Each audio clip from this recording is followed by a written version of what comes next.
Seigneur, nous te bénissons, nous te louons, nous t'adorons et nous t'exprimons encore notre reconnaissance parce que, Seigneur, c'est grâce à toi que nous avons l'espérance de la vie éternelle. Nous voulons le réaliser et chaque jour te dire merci parce que, Seigneur, tu nous as accordé une vie éternelle, Seigneur, que personne ne pouvait nous accorder. Et ce matin encore, Seigneur, reçois notre adoration, reçois nos louanges, Seigneur, nous te bénissons. Et nous te louons, Seigneur, pour qui tu es et pour ce que tu as accompli. À toi la gloire, l'honneur et la louange. Amen. Amen. Soyez bénis. C'est merveilleux de louer le Seigneur. Vous savez, la seule chose que nous pouvons lui exprimer, c'est notre reconnaissance. Parce que lui, il a tout accompli. Il a tout accompli.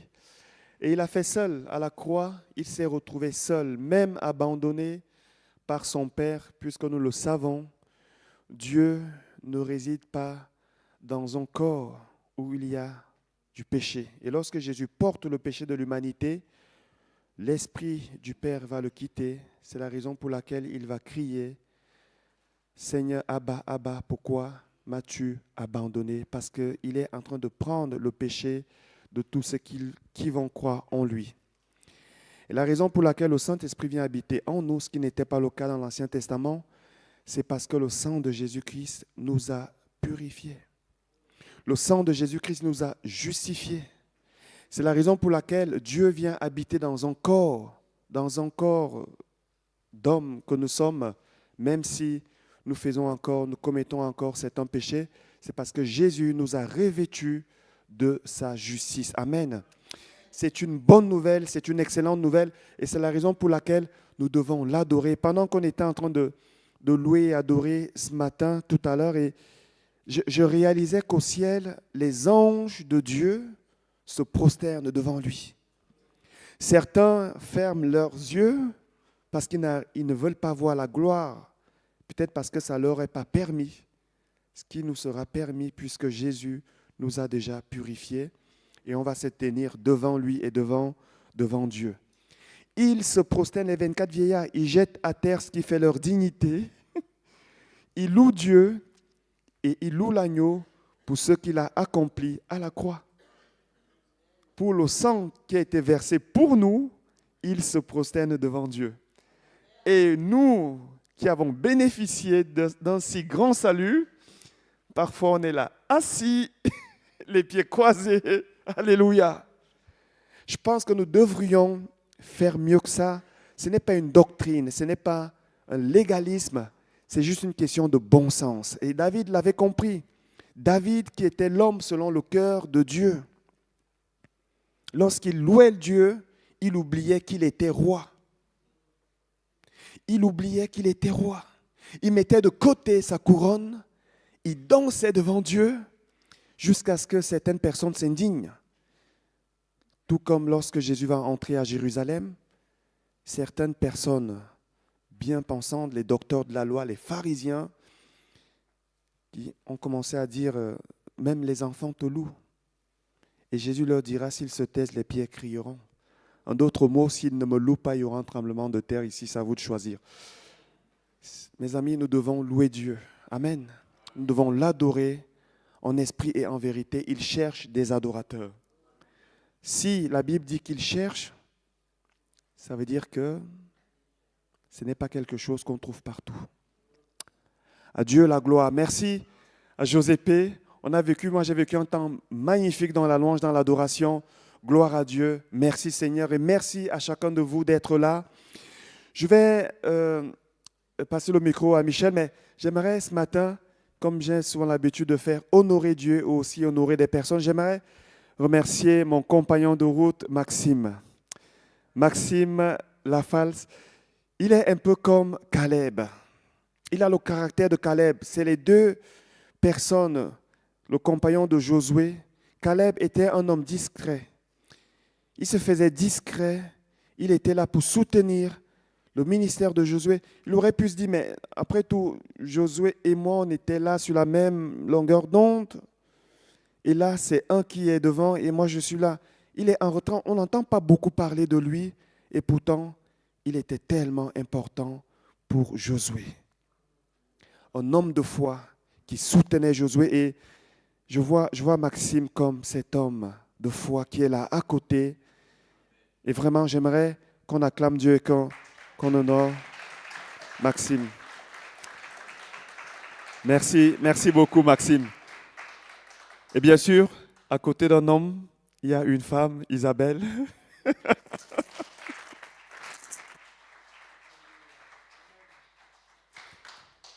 M'entendez toujours? Ok. J'aimerais qu'on prie pour eux, qu'on les bénisse. Amen. Avant la prédication. Élevons notre voix ensemble. On va les bénir parce qu'eux, ils prient pour l'Église toutes les semaines. Seigneur notre Dieu, nous voulons, Seigneur, te remercier pour les personnes que tu places à nos côtés. Merci, Seigneur, pour Maxime. Merci pour Isabelle. Merci pour le soutien qu'ils sont. Père éternel, nous demandons ta grâce sur leur vie. Que tu viennes encore les fortifier, que tu les encourages et que tu viennes, Seigneur, les affermir, que tu permettes, ô notre Dieu, qu'ils continuent, Seigneur, dans cette lancée, dans cette trajectoire que tu as tracée pour eux.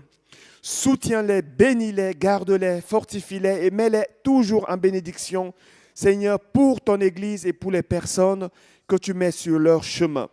Nous te les présentons encore aujourd'hui et nous les bénissons au nom de Jésus. Nous demandons protection sur leur vie, dans leur cœur, dans leurs pensées et aussi dans leur corps physique au nom de Jésus-Christ. Amen. Amen. Gloire à Dieu. J'appelle maintenant Michel. Michel qui, vous le savez, a été pasteur pendant 10 ans. 10 ans à l'église de la Pélisserie. Et il nous a rejoints. Il aime bien notre communauté. Il vient ici. Ça fait un certain moment, je ne compte pas. Il vient et quelquefois les mercredis, il vient prier avec nous. Alors je lui ai demandé s'il pouvait nous apporter une prédication ce matin. Il a dit oui. Et nous sommes honorés de sa présence. Nous allons simplement prier pour lui, vu que c'est la première fois qu'il va prêcher ici, le recommander au Seigneur et demander que le Saint-Esprit le conduise. Tu es d'accord? Seigneur, notre Père, notre Dieu, nous plaçons maintenant ton serviteur, Michel, sous ton autorité. Nous demandons, Seigneur, ta grâce. Nous prions pour une inspiration, une direction qui vient du Saint-Esprit. Seigneur, permets que ta parole soit libérée avec une pleine assurance. Et permets, Seigneur, que nos cœurs soient disposés, que l'onction de ton esprit ce matin soit à l'œuvre. Permets que certains reçoivent des réponses, que d'autres soient encouragés, que d'autres encore soient fortifiés et relevés dans leur foi. Seigneur, bénis ta parole à travers ton serviteur qui a bien voulu être ce matin un canal de bénédiction. Nous te le recommandons et nous bénissons ta parole au nom de Jésus. Amen.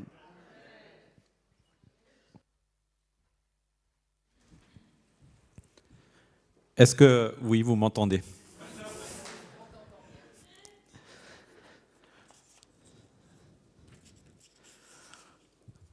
Alors, vous dire que, oui, effectivement, j'ai été 11 ans pasteur en vieille ville, à l'église de la Pélisserie, et actuellement, je fais de nouveau un remplacement à l'église de Grand-Lancy, l'église Fray de Grand-Lancy. Et donc, c'est aussi une joie que de continuer le ministère sous une différente forme, enfin, dans un autre endroit.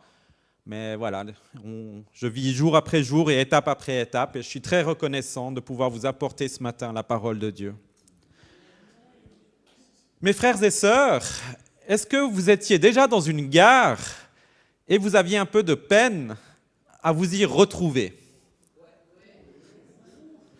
Bon, en Suisse, normalement, dans les gares, elles sont un peu toutes faites selon le même système. Si vous allez dans le hall principal, vous aurez un grand écran, un grand panneau, et là, vous avez les informations les plus importantes. Mais des fois, c'est vrai que c'est un peu confus. Et des fois, on a de la peine à s'y retrouver. Le Seigneur Jésus, lui, quand il a débuté son ministère, il a dit des paroles qui auraient dû être comprises très clairement. Et pourtant, il y a des personnes qui n'ont pas compris la vraie mission de Jésus. Et c'est mon thème de prédication ce matin, la mission du Seigneur et par extension, la nôtre. Et je vous invite à écouter la lecture ou à prendre votre Bible dans l'évangile de Luc, au chapitre 4, à partir du verset 16. Luc 4, à partir du verset 16. On peut même lire à partir du verset 14.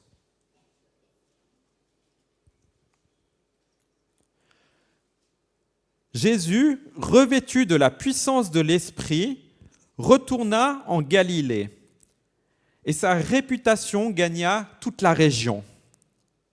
Il enseignait dans les synagogues, et tous lui rendaient gloire. Jésus se rendit à Nazareth, où il avait été élevé, et conformément à son habitude, à sa coutume, il entra dans la synagogue le jour du sabbat, et il se leva pour faire la lecture. On lui remit le livre du prophète Ésaïe, et l'ayant déroulé, il trouva l'endroit où il était écrit « L'Esprit du Seigneur est sur moi, parce qu'il m'a oint pour annoncer une bonne nouvelle aux pauvres. Il m'a envoyé pour guérir ceux qui ont le cœur brisé. Il m'a oint pour proclamer aux captifs la délivrance, aux aveugles le recouvrement de la vue, pour renvoyer libres les opprimés, pour publier une année de grâce du Seigneur. » Ensuite, Jésus roula le livre et le remit aux serviteurs et s'assit. Tous ceux qui se trouvaient dans la synagogue avaient les regards fixés sur lui. Alors, il commença à leur dire « Aujourd'hui, cette parole de l'Écriture que vous entendez est accomplie. » Aujourd'hui, cette parole de l'Écriture que vous entendez est accomplie. Tous, sous-entendu tous dans la synagogue, lui rendaient témoignage. Ils étaient étonnés des paroles de grâce qui sortaient de sa bouche et ils disaient « N'est-ce pas le fils de Joseph ?» Jésus leur dit « Vous allez sans doute me citer ce proverbe « Médecin, guéris-toi toi-même. » Médecin, guéris-toi toi-même. Ce que tu as fait dans ta patrie, fais-le aussi ici à Nazareth, ce que tu as fait à Capernaum. Il leur dit encore, je vous le dis en vérité, aucun prophète n'est bien accueilli dans sa patrie. Je vous le déclare en toute vérité, il y avait de nombreuses veuves en Israël à l'époque d'Élie, lorsque le ciel a été fermé 3 ans et 6 mois, et qu'il y eut une grande famine dans tout le pays. Cependant, Élie n'a pas été envoyé vers aucune d'elles, mais seulement vers une veuve de Sarepta, dans le pays de Sidon, sous-entendu dans une terre étrangère, une ville étrangère, pas une ville d'Israël. Il y avait aussi de nombreux lépreux en Israël à l'époque du prophète Élisée, et cependant aucun d'eux n'a été purifié, mais seulement Naaman, le Syrien. En entendant cela, j'ajoute, ils furent tous remplis de colère dans la synagogue lorsqu'ils entendirent ces paroles. Ils se levèrent, le chassèrent de la ville et le menèrent jusqu'à un escarpement de la montagne sur laquelle leur ville était construite afin de le précipiter dans le vide. Mais Jésus passa au milieu d'eux et s'en alla. Que le Seigneur bénisse sa parole.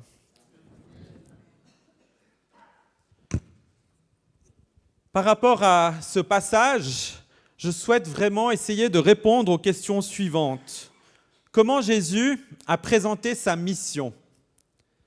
Comment Jésus a-t-il présenté sa mission et quels étaient les points essentiels de sa mission ? Que peut-on aussi apprendre de la réaction de ceux qui l'écoutaient ? Par extension, est-ce que nous aussi, nous avons parfois des fausses attentes vis-à-vis de l'action de Dieu dans notre vie ? Et est-ce que ces attentes doivent parfois être corrigées ? Voilà quelques questions auxquelles je vais répondre ce matin par l'exposition de ce passage, par l'explication de ce texte. Et il y aura d'autres choses aussi que j'aimerais développer.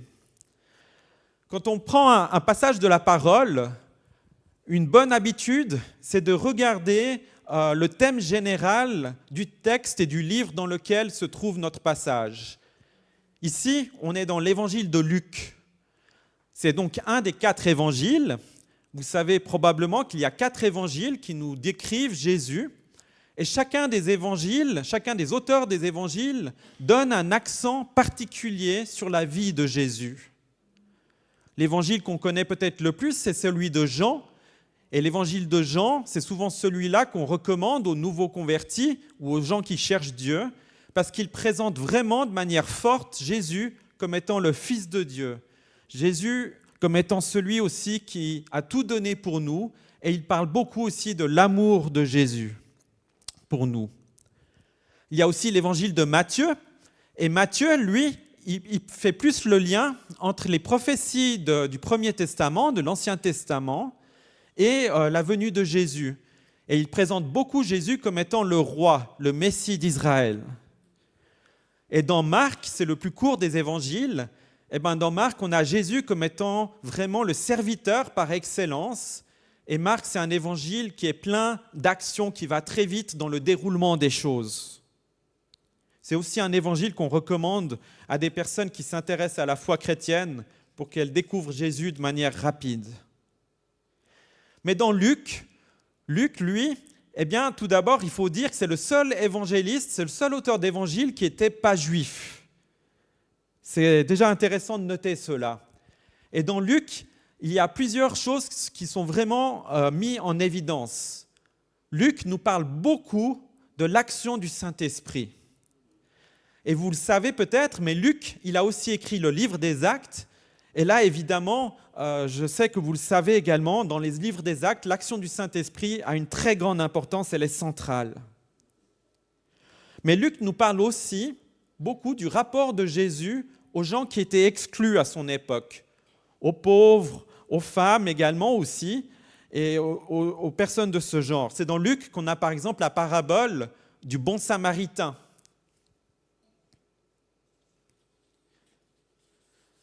Dans notre passage, et avant notre texte, Luc, au chapitre 4, justement, nous a parlé des tentations que Jésus a vécues. Et on le sait, Jésus a vécu 3 tentations du diable, et à chaque fois, il a répondu, et c'est un de mes points ce matin, par une citation de la parole de Dieu. Et ça, c'est quelque chose que vous allez voir, que j'aimerais vous laisser aussi, c'est que lorsque nous comprenons la parole de Dieu, lorsque nous l'apprenons, lorsque nous la méditons dans notre cœur, le Saint-Esprit, après, quand on fait face à des tentations, il nous rappelle la parole et c'est une arme puissante pour résister à la tentation et au diable. Mais ici, nous avons malheureusement, ou pour les gens de l'époque de Nazareth, le rejet de Jésus. Avant de regarder un peu plus ce rejet, j'aimerais justement prendre mon premier sujet qui est le rapport de Jésus au Premier Testament, à l'Ancien Testament. On voit que Jésus, donc, il retourne dans sa ville où il a grandi, à Nazareth, et on voit qu'il va à la synagogue, et on voit que dans la synagogue, il y avait l'habitude que les gens lisaient les paroles du Premier Testament. Et on voit que Jésus, en quelque sorte, c'est comme s'il prenait son tour pour aussi lire la parole de Dieu et aussi donner une explication. Et là, je m'arrête déjà ici, parce que je trouve, en tout cas, j'encourage toutes nos assemblées à vraiment avoir la parole de Dieu qui soit lue et proclamée, qu'elle soit lue, méditée et qu'elle soit vraiment l'objet et au centre de nos cultes. Parce que c'est la parole de Dieu qui est vivante et qui est efficace. C'est la parole de Dieu qui, par l'action du Saint-Esprit, convainc les personnes de péché, de justice et de rédemption. Et c'est elle que Dieu utilise pour attirer les gens à lui. Lorsque nous sommes dans une assemblée évangélique, normalement, nous n'avons pas ce problème de mettre de côté la parole de Dieu, mais le diable, il aimerait vraiment que nos assemblées, que nos cultes soient beaucoup moins liés à la parole de Dieu, et ma prière, c'est que ce ne soit pas le cas. On voit aussi une belle chose, c'est que Jésus, il n'est pas venu en disant « Voilà, moi je suis le Fils de Dieu, mettez-vous tous à genoux et suivez-moi ». Non, on voit qu'il a accepté, en tant qu'être humain, de suivre l'ordre spirituel qui était dans la synagogue, c'est-à-dire qu'il prend son tour, il lit la parole de Dieu, mais il va faire plus que lire la parole de Dieu, il va l'accomplir. Et ça, c'est la grande différence avec tous les enseignants de l'époque et Jésus-Christ. Mais ce que je veux souligner, c'est que Jésus n'a pas dit que c'était faux de lire la parole de Dieu, évidemment. Jésus s'appuie sur cette prophétie qu'on trouve dans le prophète Ésaïe au chapitre 61. Et c'est cela qu'il est très important, qui va faire une partie de mon message importante. Ce qu'on peut dire déjà, c'est que pour Jésus, le Premier Testament, l'Ancien Testament, était aussi une source forte de ministère et d'encouragement pour tous les fidèles. Nous avons l'entier de la Bible, l'Ancien et le Nouveau, mais à l'époque de Jésus, il n'y avait pas encore tout le Nouveau. Et le Seigneur a utilisé ces paroles du Premier Testament. Alors mon encouragement, c'est que, bien sûr, de lire beaucoup le Nouveau Testament, de le méditer, ça c'est vraiment la base de notre foi, mais que aussi nous avons des choses à trouver dans le Premier Testament et à méditer. Nous pouvons apprendre des choses. Dans 2 Timothée, au chapitre 3, verset 16, Paul dira que toute écriture est inspirée de Dieu et utile pour enseigner, pour convaincre, pour corriger, pour instruire dans la justice. Toute écriture est utile. Si vous écoutez la radio, si vous écoutez même l'Internet ou regardez la télévision, vous entendez parfois des enseignants qui se disent protestants ou évangéliques, parfois même, et qui vont mettre beaucoup de doutes sur des paroles qui se trouvent dans la Bible. Mes frères et sœurs, il faut résister à ces doutes. Nous sommes appelés à croire à l'entier de la parole de Dieu. Jésus a basé sa mission là-dessus et nous pouvons également baser nos vies là-dessus. Dans cette explication qu'il donne de la parole, il dira donc, il cite cette parole d'Ésaïe, « L'Esprit de Dieu est sur moi ». On remarque tout de suite, Jésus, il dit que vraiment l'Esprit de Dieu est sur lui. Et ça, c'est quelque chose qui aussi était très nouveau par rapport aux enseignants de l'époque. C'est que Jésus affirmait être le seul, en tout cas, il affirmait être rempli de l'Esprit de Dieu. Et il l'était, et il l'est encore. Et ce qui est beau de voir, c'est que justement, il l'a affirmé, il l'a dit dans ses paroles, et ses actions par la suite de sa vie, eh bien, ça a démontré que l'Esprit de Dieu était pleinement présent en lui. Cet Esprit de Dieu est donc sur le Seigneur, qu'il a consacré par onction pour annoncer la bonne nouvelle aux pauvres. Ça, c'est la première chose que Jésus donne par rapport à sa mission. Annoncer la bonne nouvelle aux pauvres. Annoncer la bonne nouvelle aux pauvres. Annoncer aux pauvres qu'il y a une espérance, qui ne sont pas maudits, qui ne sont pas perdus, mais qu'en Dieu, eh bien, ils ont une place pour Dieu dans le royaume. Ils ont une place qui ne leur était pas donnée par la religion de l'époque, mais qui, par la venue de Jésus et par son royaume, eh bien, leur donne une nouvelle place. Quand il est parlé de pauvres, on pense bien sûr à la pauvreté matérielle, et on peut d'abord s'arrêter là-dessus.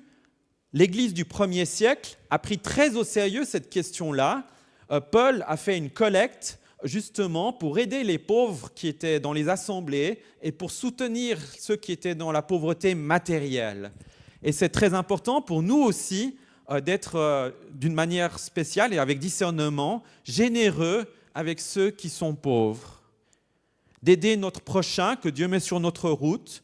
Matériellement, oui, on peut le dire, matériellement, nous avons une responsabilité, si nous avons les moyens, évidemment, d'aider ceux qui sont dans la pauvreté matérielle.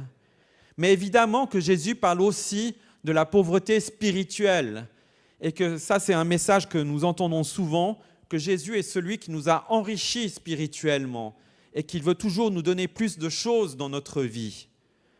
Bien souvent, eh bien, nous sommes peut-être pas très rapide à nous saisir des promesses du Seigneur. Eh bien que ce passage, que de voir que l'Esprit du Seigneur est sur lui, qu'il l'a consacré pour annoncer une bonne nouvelle aux pauvres, eh bien nous puissions le prendre pour nous-mêmes et vraiment saisir toutes les richesses qu'il y a dans le Seigneur Jésus et dans sa parole. Il m'a envoyé, Jésus poursuit, pour guérir ceux qui ont le cœur brisé. Guérir ceux qui ont le cœur brisé. Mes frères et sœurs, s'il y avait une partie de la mission qui est actuelle aujourd'hui, eh bien, je pourrais dire que c'est celle-là. Nous voyons dans la vie de Jésus que Jésus a réconforté tous ceux qui s'approchaient de lui dans la foi. Évidemment, il leur accordait des guérisons, mais il était aussi celui qui redonnait de l'espérance à tous ceux qui l'écoutaient. D'ailleurs, la première réaction des gens de Nazareth, c'est de dire « Bah oui, cet homme, on est étonné des paroles merveilleuses qu'il parle. » Mais nous pouvons aussi dire que Jésus, par l'action du Saint-Esprit aujourd'hui, est encore celui qui veut justement guérir nos cœurs brisés, nous donner la paix. Et Jésus dira plus tard, « Je vous donne ma paix », ça a été dit ce matin, je crois aussi dans une prière, « Je vous laisse ma paix ». Et ça, c'est une promesse que nous sommes appelés à saisir pour nous-mêmes, que Jésus nous donne sa paix. Ce n'est pas une promesse en l'air, c'est vraiment quelque chose qui, par l'action du Saint-Esprit, nous est donné. Jésus dira encore qu'il est venu pour proclamer aux captifs, proclamer aux prisonniers la délivrance. Alors vous me direz, nous n'avons pas beaucoup de nos fidèles qui sont en prison, mais il y a des croyants qui sont en prison dans ce monde, l'Église persécutée en particulier, en Orient et ailleurs, les chrétiens sont mis en prison à cause qu'ils croient en Jésus. Et dans nos assemblées, il peut y avoir aussi des personnes qui sont passées par la détention. Eh bien, nous avons un devoir de nous souvenir d'eux. Paul dira aussi dans une de ses lettres, « Souvenez-vous des prisonniers comme si vous étiez vous-même en prison avec eux. » On voit que l'idée derrière, c'est que nous sommes appelés à nous identifier à ceux qui passent par des souffrances diverses. Ce que Jésus a fait de manière magnifique dans sa vie. Et ensuite, c'est le ministère du Saint-Esprit qui a pris le relais et qui fait cela encore. Souvenez-vous des prisonniers comme si vous étiez vous aussi en prison. Nous voyons que la mission du Seigneur est de proclamer aux aveugles le recouvrement de la vue. Et ça, le Seigneur Jésus, eh bien, il l'a fait littéralement. Il a guéri des aveugles. Il a guéri quantité de maladies. On peut élargir ça là à d'autres maladies, évidemment. Et c'est quelque chose qui était magnifique. Et les gens, même qui n'avaient peut-être pas la foi en Jésus comme le Messie, eh bien, dans un autre évangile ou ailleurs, dans le texte, c'est dit qu'ils se jetaient sur Jésus pour être guéris. Et ils étaient guéris quand ils touchaient le Seigneur. Évidemment, le Seigneur, il devait mettre une limite à cela, dans le sens où il savait que certaines personnes le suivaient uniquement par intérêt. Lors d'un récit de multiplication des pains, il dira « Vous me suivez parce que vous avez mangé à votre faim ». Et le Seigneur, en fait, tout le temps, il va essayer de corriger l'image que les gens attendaient du Messie. Les gens attendaient un Messie qui allait détruire l'Empire romain et qui allait faire que le peuple juif et la nation juive allaient de nouveau dominer le monde ou quelque chose dans ce genre. Et nous savons, et Jésus à plusieurs reprises l'a dit, le Seigneur Jésus n'était pas ce Messie-là. Il était un Messie qui est venu dans la souffrance, dans la faiblesse. Et il était obligé de faire cela parce que c'était la seule façon qu'il allait réellement vaincre le diable à la croix. Qu'il allait vraiment justement aboutir à mourir sur la croix dans la faiblesse. Et aux yeux humains, donc, c'était une défaite. Mais la puissance de Dieu, eh bien, a ressuscité le Seigneur Jésus. Et dans sa faiblesse apparente, eh bien, le Seigneur a obtenu la victoire. Néanmoins, eh bien, nous pouvons proclamer, et d'autres passages nous encouragent à prier pour les malades.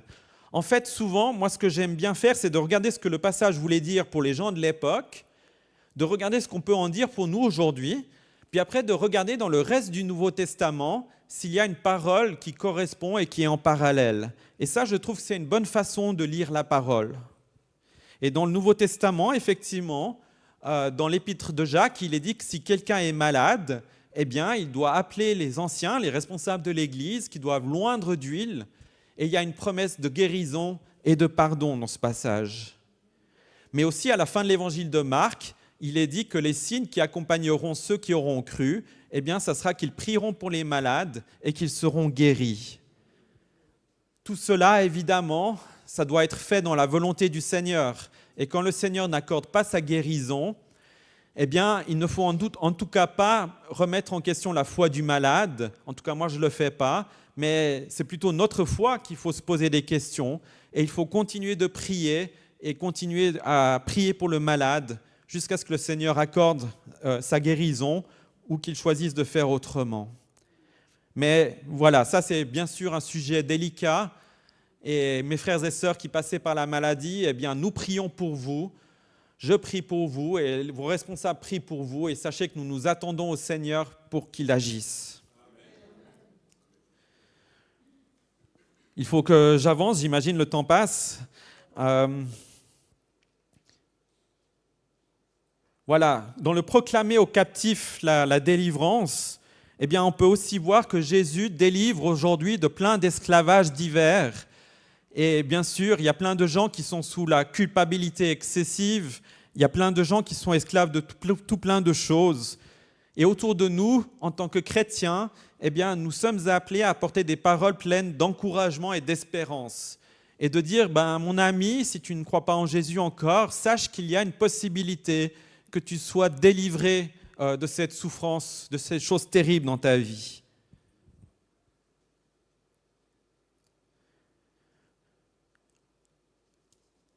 Proclamer une année de grâce du Seigneur, c'est le dernier aspect que Jésus cite dans son accomplissement d'Ésaïe 61. Une année de grâce. À partir de la venue de Jésus, en théologie et en foi chrétienne, on dit qu'il y a eu un changement radical. C'est qu'effectivement, nous pouvons, par la mort et la résurrection de Jésus, nous ne sommes plus tenus d'obéir, de pratiquer la loi pour être sauvés. Nous sommes sauvés parce que Jésus a parfaitement accompli la loi, a parfaitement obéi au Père et a parfaitement satisfait les exigences de son Père. Et ça, c'est une époque merveilleuse. C'est l'époque de la grâce dans laquelle nous sommes encore. Et cette époque de la grâce, eh bien, Dieu dit que Dieu patiente parce qu'il veut que le plus grand nombre soit sauvé. Et nous sommes appelés à prier pour le salut du plus grand nombre, mais je vous encourage peut-être à prier pour une personne que vous connaissez qui ne connaît pas le Seigneur et à demander au Seigneur comment vous pouvez aimer cette personne, comment vous pouvez lui témoigner l'amour de Jésus pour que cette personne non seulement entende parler de Dieu, mais voit vraiment l'amour de Jésus en vous. C'est un encouragement que je donne et que chacun le prenne comme le Seigneur lui montre. Revenons à notre texte. Dans notre passage, il y a une petite difficulté, c'est que Jésus, au verset 21 et 22, dit « Aujourd'hui, cette parole de l'Écriture que vous venez d'entendre est accomplie. » Les gens lui rendent témoignage. Et puis, ils disent quand même « N'est-ce pas là le fils de Joseph ?» Et Jésus leur dit tout de suite « Vous allez me citer ce proverbe, médecin, guéris-toi toi-même, et vous me direz, fais ici dans ta patrie tout ce que tu as fait, tout ce que nous avons appris que tu as fait à Capernaum. » Et après, il dit « Aucun prophète n'est bien accueilli dans sa patrie. » C'est comme si Jésus fait un reproche aux gens de Nazareth. Et on n'a pas l'impression que les gens de Nazareth ont tout de suite été contre Jésus. Mais ce que le passage montre, en fait, c'est que les gens, effectivement, ils émettaient un doute sur Jésus. Et surtout, en disant « fais ici tout ce que tu as fait ailleurs », ils avaient entendu justement que Jésus avait fait des miracles dans une autre ville qui était Capharnaüm. Et ils voulaient que Jésus, en revenant à Nazareth, dans sa ville d'origine, eh bien, ils voulaient utiliser Jésus dans un certain sens. Ils voulaient que Jésus soit un peu leur homme qui fait des miracles, comme il avait fait ailleurs. En quelque sorte, ils voulaient mettre Jésus en boîte. Et Jésus, lui, dans tout son ministère, il ne s'est jamais laissé mettre en boîte. Il a toujours été guidé par l'Esprit de Dieu. Il a toujours dit « Je dois faire les œuvres que mon Père me montre ». Et c'est parce qu'il a pu faire cela que justement, il a pu être ce sacrifice parfait pour nous. Mais nous le voyons ici justement qui contredit justement l'attente que ces personnes avaient. Et ce que je peux dire là, c'est qu'il y a un jeu de mots entre le verset 24, « Aucun prophète n'est bien accueilli dans sa patrie », et puis la fin du verset 18, pour proclamer une année de grâce du Seigneur. Il y a le même mot dans le texte d'origine qui est utilisé. C'est une année d'accueil, l'année de grâce. Et c'est comme si Jésus disait, voilà, je vous propose une année d'accueil, mais vu votre réaction, eh bien non, un prophète n'est pas bien accueilli dans sa patrie d'origine. Il accomplit cette parole du moins. Nous voyons que Jésus, dans Luc, eh bien, il prend 2 exemples pour montrer déjà que l'évangile va être donné dans un sens plus large aux nations non juives, à un peuple qui est en dehors d'Israël. Jésus cite 2 exemples. Il parle d'Élie et il parle de Naaman. Et dans la parole de Dieu, dans l'Ancien Testament, dans le Premier Testament, il y avait déjà, en quelque sorte, déjà présent les promesses de Dieu pour toutes les nations. Mais c'est sûr que le peuple juif était d'abord le premier qui devait recevoir le Seigneur. Et nous voyons ici qu'à Nazareth, en tout cas, ils l'ont rejeté. Ce rejet était prophétisé, bien sûr, par le Seigneur. Mais qu'est-ce que ça peut nous apprendre ? Eh bien, je dirais que l'application, c'est que nous, eh bien, dans notre vie, nous sommes appelés à recevoir la parole de Dieu avec foi. Et que des fois, nous la rejetons par méconnaissance ou par manque d'intérêt pour Dieu. En tout cas, cet exemple ici est un exemple à ne pas suivre. Et nous sommes appelés à vraiment recevoir toutes les paroles que Dieu nous donne avec foi et à vraiment faire nôtre les promesses du Seigneur, à vraiment croire que tout ce qu'il nous dit, eh bien, ça s'adresse à nous en Jésus. Nous voyons que ces personnes, tout d'un coup, eh bien, c'était spirituel évidemment, elles sont remplies de colère et elles veulent mettre Jésus à mort, elles veulent lui jeter des pierres, elles veulent le précipiter en bas sur les pierres, sur la montagne. Qu'est-ce que ça peut nous apprendre ? Eh bien, je dirais que ça nous apprend que l'opposition au Seigneur par le diable, eh bien, elle a été très rapide. Satan n'a pas laissé Jésus pratiquer son ministère très longtemps avant de s'y opposer. Évidemment, avant cela, il y avait même la tentation dans le désert. Et bien sûr, si on remonte à la naissance de Jésus, le diable était déjà là en train d'essayer de s'opposer à cela. Mais là, mes frères et sœurs, qu'est-ce qu'on peut dire ? Eh bien, on peut dire qu'il y a eu une délivrance miraculeuse. Relisons le verset 30. Jésus passa au milieu d'eux et s'en alla. Jésus passa au milieu d'eux et s'en alla.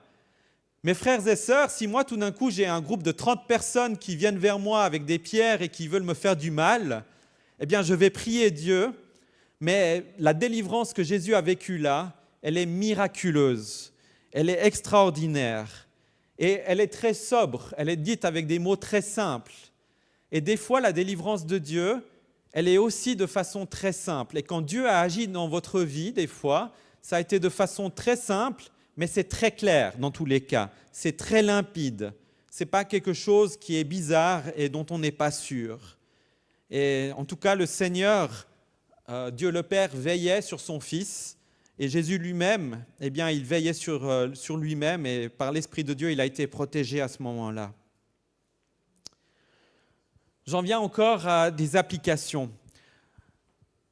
Nous avons traité justement toute cette mission du Seigneur et nous avons vu différents aspects qui nous sont redits dans le Nouveau Testament, que nous sommes appelés à pratiquer, nous souvenir de ceux qui sont en prison.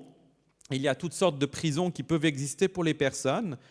Nous souvenir que nous sommes appelés, et c'est une autre exhortation, à être remplis continuellement du Saint-Esprit. Soyez remplis du Saint-Esprit. C'est dans une des lettres de Paul que Paul dit ça aussi. Et voilà, nous sommes appelés aussi, dans ce prolongement de la mission du Seigneur, à rechercher vraiment à être remplis du Saint-Esprit pour pouvoir justement faire les bonnes œuvres que Dieu prépare d'avance pour nous. En conclusion, ce matin, nous avons vu un passage qui nous a montré comment Jésus considérait aussi le Premier Testament. Nous avons vu comment Jésus a accompli d'une manière unique des paroles qui sont situées 700 ans, qui ont été écrites 700 ans avant les événements du Nouveau Testament. Que nous aussi, nous puissions, dans un certain sens, imiter le rapport que Jésus avait à la parole de Dieu. Que nous puissions croire que celle-ci est vivante et efficace, qu'elle est utile justement pour nous enseigner, pour nous amener à avoir plus de foi, à grandir dans la foi.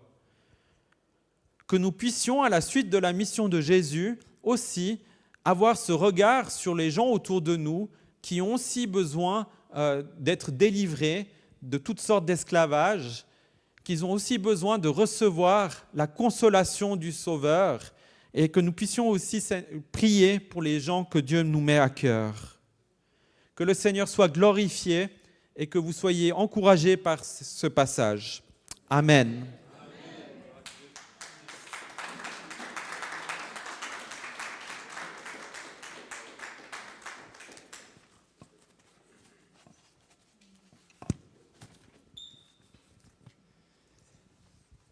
Amen. Merci Michel pour cette parole, cet encouragement. Et c'est vrai que lorsqu'on parle de libérer les captifs aussi, c'est juste un petit rajout. On parle aussi des personnes qui sont sous l'emprise des démons. C'est une réalité, c'est la parole de Dieu et c'est ce que Jésus a fait dans son ministère. C'est quand on voit le nombre de fois où il a chassé les mauvais esprits, on ne peut que croire qu'aujourd'hui encore ça existe.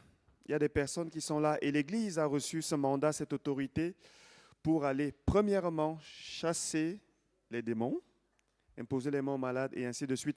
Merci beaucoup Michel pour cette parole. Gloire au Seigneur.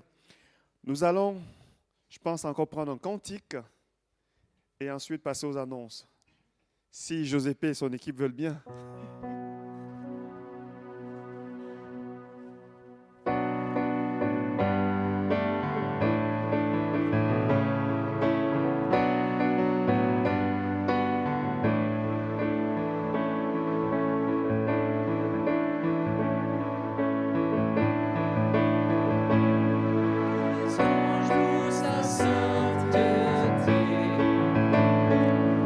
Univers qui sa majesté.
Dieu vivant, Dieu tout-puissant, que les anges louent sa sainteté.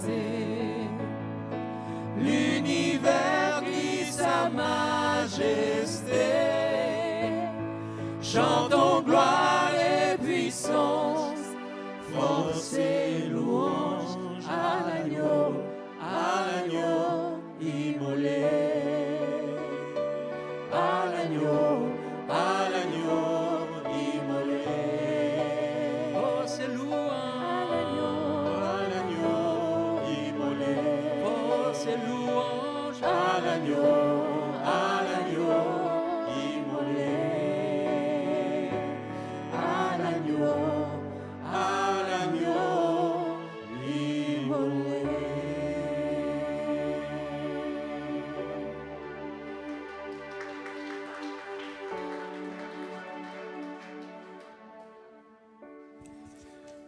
Amen. Amen. Merci Seigneur. Gloire à Dieu. Est-ce que vous avez été bénis ce matin par la parole de Dieu? Ok. Alors si vous n'aviez pas répondu Amen, j'aurais demandé à Michel de revenir pour un deuxième tour. Et comme vous avez faim, moi aussi. Mais vraiment merci. C'est une parole simple, mais bien. Elle a été apportée avec beaucoup de sagesse, beaucoup de douceur et surtout l'onction de Dieu qui l'a accompagnée. Merci beaucoup, Michel. Et je crois qu'on va le réécouter ici. Gloire à Dieu pour ce qu'il fait.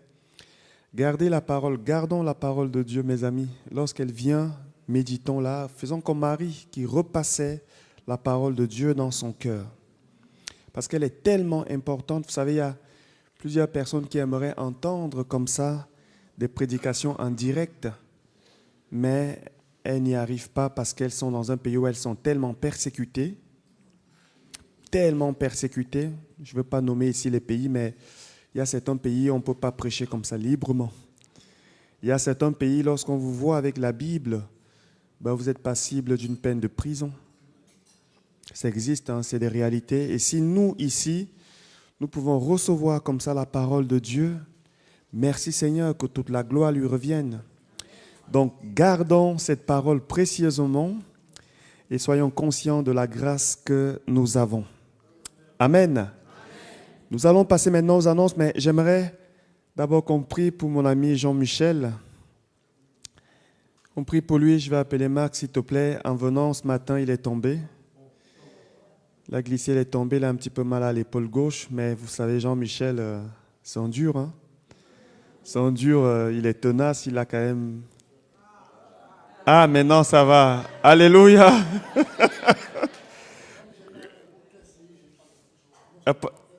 Voilà. Il n'y a pas d'épaule cassée. Ok. On va prier pour toi, Jean-Michel. Ok. Prions pour lui, s'il vous plaît. Seigneur, nous te remercions pour Jean-Michel, pour sa fidélité, son cœur et son dévouement, Seigneur, pour ton service et pour ton royaume. Père, nous demandons ta grâce. Prions au Père Saint que tu viennes le fortifier. Nous avons, Seigneur, reçu ta parole ce matin et nous parle, Seigneur, de ta part. Elle est la vérité. Nous croyons, Seigneur, Jésus, que tu es venu pour guérir par tes meurtrissures. Tu nous as donné accès à la guérison divine. Et Seigneur, nous la proclamons, nous la croyons ce matin pour Jean-Michel. Et nous te demandons, Saint-Esprit, s'il te plaît, fais une œuvre non seulement sur cette épaule, mais sur le corps entier. Nous demandons, Seigneur, ta paix. Nous prions que tu viennes encore agir au-delà de ce que nous demandons, de ce que nous pensons, car c'est toi qui connais toutes choses. Tu sais ce que nous ne connaissons pas, ce que la personne même ne connaît pas. Seigneur, agis, s'il te plaît. Fais-le maintenant dans le nom de Jésus. Nous te remercions, Seigneur, parce que tu le touches maintenant et tu lui accordes, Seigneur, ta grâce. Au nom de Jésus, Amen. Amen. Amen. Yes, nous allons maintenant passer aux annonces et je rappelle ici l'importance de revenir dans les activités de l'Église. Nous l'avons entendu et je remercie parce que ce n'est pas tombé dans l'oreille d'en dessous. Jésus allait selon comme le Saint-Esprit le conduisait. Il ne se laissait pas manipuler. Et on a des personnes, et je n'ai rien contre ça, qui veulent avoir leur pasteur à la maison, qui va venir prier pour eux, qui va venir enseigner à la maison. Mais parfois le dimanche, on ne les voit pas. Le mercredi à la réunion de prière, ils ne sont pas là non plus. J'aimerais qu'on soit plus dans les activités de l'Église, qu'on prie ensemble un peu plus, qu'on pleure ensemble un peu plus, qu'on se porte ensemble un peu plus. Amen. Et pour ça, nous devons retrouver le chemin de la prière, parce que lorsque nous venons prier, non seulement nous nous voyons, nous nous accordons, mais nous venons aussi rencontrer le Seigneur qui peut faire au-delà de ce que nous demandons ou pensons. La Bible le dit. Et aussi le dimanche, le culte, c'est important, parce que c'est un moment solennel dans lequel nous venons rencontrer le Seigneur ensemble et nous venons lui offrir notre adoration, nos louanges et notre reconnaissance, et il siège. Il fait une œuvre magnifique. Donc, je vous encourage, mes amis, mes frères et sœurs, à motiver un peu plus et à se faire même violence, puisque la Bible le dit, hein, le royaume des cieux appartient à ceux qui se font violence. Donc, mercredi, nous avons la rencontre de prière avec l'AMIF, l'église qui sous-loue ici. Chez nous, nous avons donc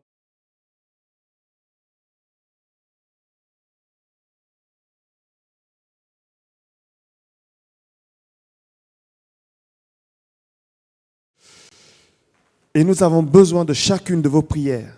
De chacune de vos prières, et bien sûr, il y a des gens qui ne peuvent pas, il n'y a pas de souci. Mais si vous pouvez, venez, on va prier. Et votre prière ne sera jamais de trop. Nous allons prier pour que le Seigneur agisse dans ce quartier, reconnaissant qu'il nous a placés ici pour être une lumière, pour que les puissances des ténèbres soient ébranlées. Amen. Et bien sûr, nous marchons dans sa victoire. Partage biblique, tous les samedis, nous avons entendu parler de l'importance de la parole de Dieu. Et je crois que le dimanche seul ne suffit pas. Nous avons besoin de la parole de Dieu tous les jours. Et le samedi, nous allons dans les explications, nous l'interprétons. Chacun dit un petit peu comment est-ce qu'il a reçu cette parole. Il y a de très beaux échanges. Je donne ces cours avec mon ami Maxime, et vous êtes aussi, bien sûr, les bienvenus, vous êtes invités. J'aimerais mettre un accent sur les nouveaux convertis, ceux qui ont commencé à venir aussi.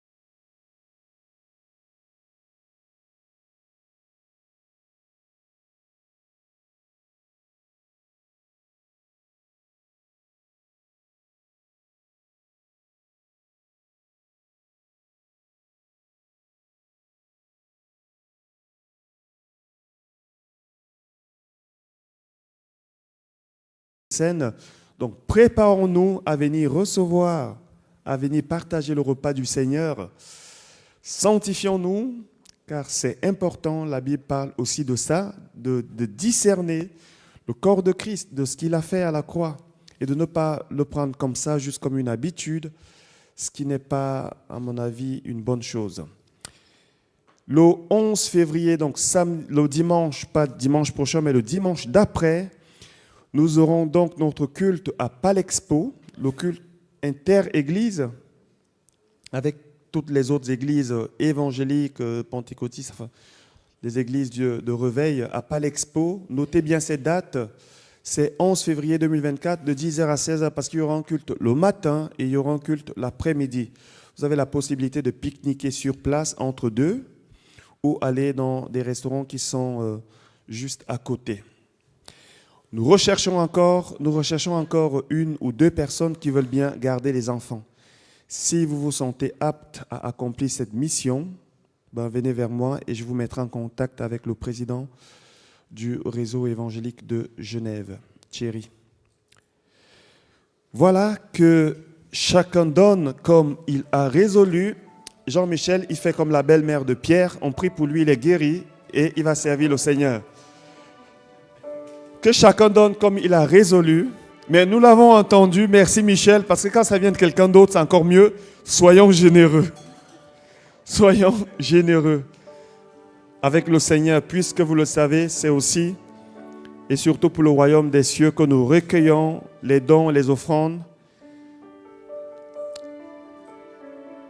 Nadia, qui est la trésorière de l'église, je me fais juste son porte-parole ce matin. Elle dit souvent, celui qui donne peu reçoit peu, celui qui donne beaucoup reçoit beaucoup. C'est juste, hein, Nadia? Ok. Mais c'est la parole de Dieu et c'est la vérité.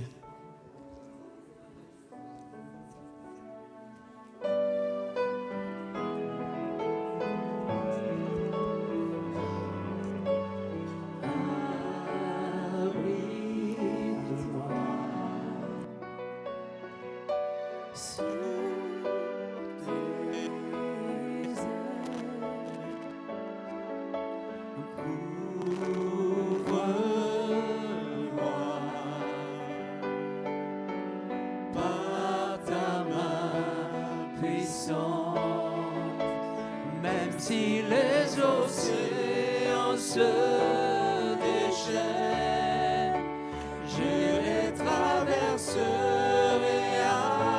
avec toi. Père, tu domines les tempêtes. Je suis tranquille car tu es là. Jésus seul, je me confie. Il me donne force, calme et puissance, même si les océans se déchaînent, je les traverserai avec toi. Père, tu domines les tempêtes. Je suis tranquille car tu es là. Je suis tranquille car tu es là.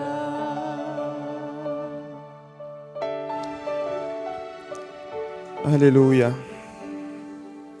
Merci Seigneur. J'aimerais qu'on reprenne ce cantique après. Je vais juste donner la bénédiction finale et dire que nous avons besoin des personnes qui ont des talents à la louange. À la louange, moi, je n'ai pas ce talent. Un jour, il y a une sœur qui m'a dit « Tu chantes faux ».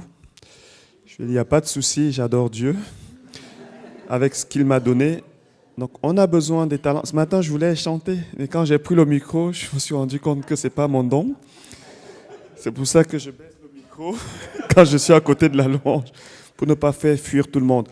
Si vous avez un talent, parce que je sais qu'il y a des talents qui sont là, des talents cachés, peut-être même enterrés, déterrez-les. Déterrez-les. Si vous avez un talent, ici c'est ouvert, on accueille tout le monde. Si vous avez besoin de prière à la fin, vous pouvez venir vers Michel qui est encore là, qui se rend disponible. Il y a Maxime qui est là. Ne partez pas avec votre fardeau. Ne partez pas avec votre fardeau. Vous pouvez encore le déposer. Amen. Alors on va se lever, on va bénir et ensuite on va reprendre ce cantique. Seigneur, merci. Merci parce que nous savons que ce matin, tu as fait quelque chose de nouveau, quelque chose de plus, quelque chose de merveilleux. Et Seigneur, nous voulons le garder. Le titre du message ce matin était « Ce que toi tu fais, ce que nous faisons ». La part de Jésus, la part de Dieu est notre part. Et Seigneur, donne-nous de garder. Lorsque tu nous donnes, Seigneur, donne-nous de garder, de le recevoir par la foi, avec simplicité de cœur. Viens enlever les faux raisonnements, le rationalisme parfois qui nous empêche de recevoir ce que tu veux nous donner. Car ta parole dit que tu as révélé les choses aux enfants, aux personnes simples. Et nous voulons être parmi ces enfants ce matin et des personnes simples qui reçoivent et qui gardent, Seigneur, ce que tu fais. Que le Seigneur vous bénisse, que le Seigneur vous garde, que le Seigneur fasse briller sa lumière sur vous et qu'il vous donne sa paix, qu'il vous donne son shalom. Soyez bénis, soyez remplis de la paix du Seigneur Jésus-Christ. Bonne semaine et bon dimanche. Soyez bénis. Amen.